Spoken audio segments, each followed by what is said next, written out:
I was watching. I can't think of names. Gutfeld? Oh, Hard Lens Media. Oh, And they had this clip from Gutfeld where Gutfeld backs up Tucker Carlson. oh, good. Listen to this. I was going to ask him, but I never did. But I'm glad he did. Listen to this. Worth it. The fact is, Musk may be the last man standing between real freedom of speech and the suffocating block of the censorship industrial complex, which is made up of government, media, and tech forces. He realizes that advertisers have no spine and can be easily cowed by special interest groups in cahoots with political allies. If you don't believe me, I got 2 words for you. Tucker Carlson. Whoa. So Gutfeld, he's saying nice. special interest groups in cahoots with big advertisers control the media. And if you don't believe me, I got 2 words for you. He's saying that on Fox News. I'm glad I wore that LGBTQ CIA shirt on his show last time. You look like you felt weird about it, but I bet he thought about it a while. I bet he did think about it. Yeah. That's kind of surprising. Huh? Were you surprised as I was to see that, Jackson? Yeah, that's the first time I saw that clip, but I love the look on his face right after he said it, right where you stopped it. Yeah. That's great. Let's watch it again. I want to watch it again. Worth it. The fact is, Musk may be the last man standing between real freedom of speech and the suffocating block of the censorship industrial complex, which is made up of government, media, and tech forces. He realizes that advertisers have no spine and can be easily cowed by special interest groups in cahoots with political allies. If you don't believe me, I got 2 words for you. Tucker Carlson. Boom. And the crowd laughed quickly. Oh, hey, ho, hey. I think, are we going against the boss man? What's going on? It's very interesting. It's very, because I remember making a joke about Ukraine when I was on, and the crowd laughed at it like harder. They didn't really get any other jokes I made. They just got the Ukraine one, and I was like, oh, there is something to that. So that's, look at even Gutfeld telling the truth about Tucker Carlson. You got to like it. So that he said it's special interest groups in cahoots with political allies. Is that what he said? Let me play it again. I got to hear it Worth again. it. The fact is, Musk may be the last man standing between real freedom of speech and the suffocating block of the censorship industrial complex, which is made up of government, media, and tech forces. He realizes that advertisers have no spine and can be easily cowed by special interest groups in cahoots with political allies. So special interest groups in cahoots with political allies can pressure advertisers. They have no spine and they immediately roll over. That's exactly right. Just like how YouTube rolled over for their advertisers. A little bit of a different scenario, but so the mainstream news media is threatened by shows like this, shows like Russell Brand, Right. and shows like Jackson Hinkle's when it was on on YouTube. And so what it does is it writes these hit pieces that gets advertisers scared, and then advertisers say, "No, we're going to censor independent media," and they are. They've always done this. They've always done this. The papers did this. Newspapers? I told you, War of the Worlds, that panic that never happened. All the papers reported that there was a big panic because of the War of the Worlds broadcast, because radio was like the YouTube of its time. Oh, and so you're telling me that whole thing I grew up with, that they teach classes in colleges about, that Orson Welles did a show. He thought it happened till he died. That said there was an alien invasion and people have to, and that everybody freaked out. No, and so that didn't happen. No. But what did happen was that the newspapers of the time saw a threat to them from radio. Yes. So they wrote all these articles trying to get them to censor radio. Yeah. That's exactly right.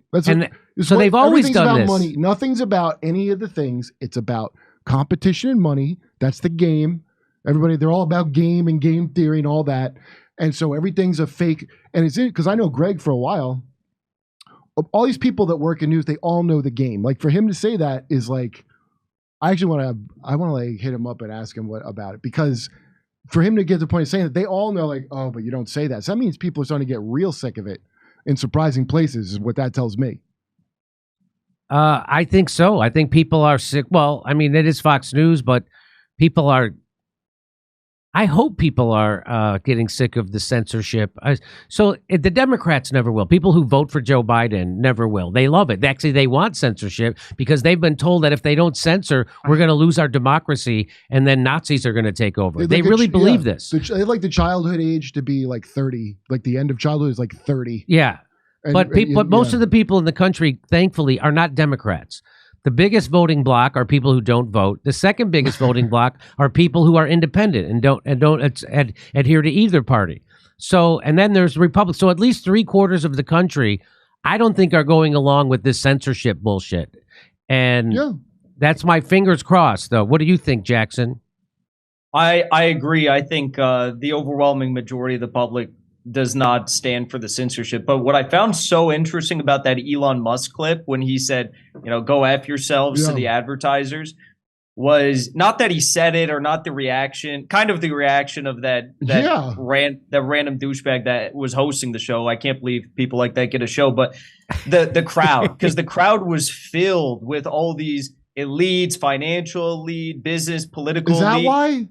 And the crowd went silent when he said it. They went silent. I was wondering, why are they so freaked out by the idea of saying "go F yourself" to Disney? Because it didn't make any sense. Because he was saying it to all of them. So it was like when you're doing a corporate gig and the people won't laugh because they don't want their client to see. That's right. Yeah, because he said I don't know if Bob's in the audience. He was talking about Bob Iger, and they were all silent. But then what happened immediately after? You had tens of thousands of people cancel their Disney Plus subscription. So that just goes to show where the country really stands. Oh, really? Wow. These corporate gigs, it makes a lot of sense. That's the worst place in the world to be is you agree with the thing but can't say. You can't say because your boss is looking over your shoulder or your client is right next to you. That's what I'm saying. Greg saying that is a real So I know this is a big deal. That Greg. That's why I'm showing it. If it wasn't a big deal, it wouldn't be newsworthy. I was wondering where I thought maybe he just was like, I'm just going to stick with my job. I mean, I don't think he'll be fired. I hope. I don't want him to be fired. No, he's the #1 late night talk show. So at least nobody left. But I mean, Tucker Carlson was also the #1 news show in America, and they got rid of him. But I don't think they're going to get rid of him for that. I think he'd have to do a lot more to get fired. Yeah. But that certainly is a shot across the bow, as they say. I mean, in the world of corporate bullshit, that is like a massive thing to do. That is what Greg Gutfeld just did is a massive thing. It's a thing you would just think is the normal thing you would do immediately. But in that world, you got to slowly realize we can't win in Vietnam. It was like when I would go on my show, Aggressive Progressives at the Young Turks, and I would tell everybody Russiagate's bullshit and everything Cenk Uygur and Anna Kasparian are telling you are lies and propaganda. But I want my team to win. And I told people to actually stop watching the show. And that's when I finally got a talking to. I bet. So one time on Aggressive Progressives, I looked right in the camera and I said, if you're watching a show that is telling you Russiagate is real, and that they overthrew our election, and that Julian Assange is working with the Russians, you should stop watching that show. And when I said that, boy, all hell broke loose over at the Young Turks. In fairness, the Young Turks, I can't say they don't want someone saying, don't watch our show. That one might be a stretch for a show. but I didn't mention. You're right. By the way, you're right. I was correct. I was right. Yeah. And then the first one was the nice executive. He called me and said, Jimmy, when you say things like that, other people at the Young Turks aren't going to want to work with you. And I'm like, fine. I don't want to fucking work. I don't want to do a show with Johnny Blowhard and fucking with Baron Harkonnen and Anna Kasparian, who shows her genitalia to everybody in the newsroom. I don't want to work with those people in the first place. Actually, I did, but no. Let's watch this again. So this, by the way, we took a little heat in the comment section. You weren't here. On Friday, I showed Elon Musk. I showed Elon Musk telling their advertisers to go F themselves, right? I don't know why I'm cleaning it up. But he actually I'm not clear on if we should say. He actually told them, go fuck yourself. Yeah. And then he said it again, go fuck yourself. And I was upset that he had bent the knee to Israel. Were you upset about that, Jackson? And I was talking about how I wish he was as consistent. I don't know if I said this, but that's what I meant. I wish he was as consistent with Israel as he is with his advertisers. By the way, it was great to see him say that.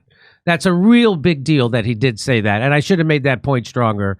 And I'm glad he did. Again, he is a mixed bag. He's not 100%. If you go against advertisers, you better go with Israel. There ain't no way you're not going with both and being a living person with your fortune. That ain't going to happen. So you better pick one. Like Trump, that great man, Sheldon Adelson, that great man. Beautiful Israel. And watch Trump. I mean, it's amazing. That's the thing killing Biden 100%. I mean, like Biden's getting it from both ends because his all the aides in the White House are like, they just got done believing in Ukraine. And now they got to sit, and it's hard for them to take. And this new generation can't, they're not like Nixon, them people that can just hold it in. Yeah, they can't hold it in. They Jackson, can't. what did you think about when he buckled to bent the knee to Israel? I thought it was disgusting, but expected. It's like, he said he was going to do all this stuff. He said he was going to ban people who say, from the river to the sea. And I feel like a lot of it is just for optics, and it's not really about anything of substance. It's 100% that. So he's not really banning it's like an people? Alex Jones ban.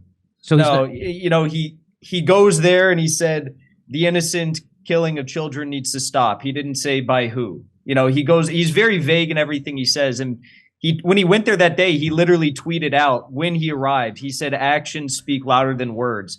And maybe I'm thinking too much into this, but I literally think he was talking about his trip there because he didn't ban anyone. He didn't do anything bad with the platform. And then when he saw that the advertisers didn't come back after his little, show in Israel, he literally told them all to go fuck themselves twice. Watching him say "go f yourself" because he first said it, he looked shocked at how silent they were. Which it looked like him, like, "Oh, I'm going to do it." He goes, "Yeah, that's right. Go f yourself." It looked like so like the coolest uncool guy in an uncool room of uncool people. That's not how it looked. Like he's the bad boy of this crowd of nerds. Yeah. I want to tell you something about the apples in your holiday pie taste amazing, but it's not exactly the recommended servings of fruit and vegetables. The Mayo Clinic says if you want to help prevent heart disease, lower blood pressure, and cholesterol, eat 5 servings of fruit and vegetables a day, which, let's be honest, is almost impossible. 5 servings of fruit and fat. I only eat twice a day. So that's why you need to check out Field of Greens. That's right. Which every fruit and vegetable in Field of Greens is medically selected by doctors to support your vital organs like your heart, lungs, and kidneys, and your immune system. The holidays are here, and you're going to need to stay healthy. Only during the holidays, though. Plus, you'll notice your skin, hair, and nails will look healthier, too. Field of Greens is the simplest way to get those daily fruits and veggies, and it tastes amazing. It does taste good. I can tell you it does. I like the way it tastes. So do you know what this stuff is, this Field of Greens stuff? I like it. It comes like this. Everybody likes it. Just freeze-dried vegetables. Yeah, it's freeze-dried vegetables. It's not. It comes in powder form. You get a scoop of it, and then you put it in whatever. You put it in your smoothie. I just put it in water, and it tastes like an iced tea lemonade, kind of. It's really great. I take Kratom, which is powder like that. It tastes way better. Like everything tastes better than Kratom. So I'm going to get you 15% off your first order. Go to fieldofgreens.com. Use promo code Jimmy. That's promo code Jimmy at fieldofgreens.com, fieldofgreens.com. Get 15% off, and you can get healthy. We're doing live comedy shows in Oxnard, California, Venice, California, Palmdale, California, Omaha, Nebraska, Des Moines, Milwaukee, Lansing, Michigan, Bend, Oregon, Portland, Oregon, Seattle, Washington, and Boston. Plus, we're going to put a date in Edmonton, Canada, plus Vancouver. See ya. Go to jimmydore.com for a link for all those tickets.